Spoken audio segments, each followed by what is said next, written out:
На 4 месеци пред објавување на извештајот на Европската комисија, од кој ќе зависи одлуката на Советот на Европската унија во јуни дали земјава ќе добие датум за преговори, владата реши да ја мобилизира државната администрација во давање на конкретни резултати на реформски план.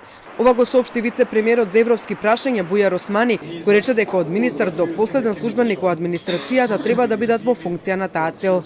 Сметам дека сега е моментот за целосно и максимално мобилизирање на сите можни ресурси. Тоа што го јас нарекувам прогласување на вонредна состојба во администрацијата. Рокот за испорачување конкретни резултати е 3 месеци, поточно до март кога би почнал да се пишува извештајот, освен ако Македонија не добие дополнителен месец поради европските избори и одложување на извештајот од комисијата за крајот од мај или почетокот од јуни. Но таквата варијанта не оди во прилог на земјава поради краткиот рок што во тој случај би го имале земјите членки на Унијата да го разгледаат извештајот пред да донесат одлука кон крајот на јуни за преговори со Македонија.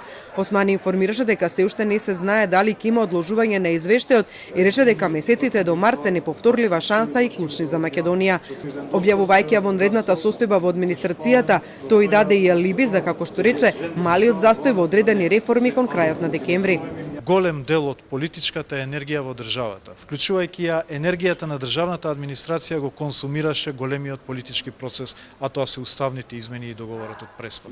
Иако администрацијата допрва ќе се мобилизира, во владата се задоволни од текот на реформите. Сепак на денешниот работен комитет за европски интеграции, Османи констатирал дека во наредните месеци потребни се конкретни резултати во реформата во правосудството, безбедносните служби, јавната администрација и борбата против корупцијата.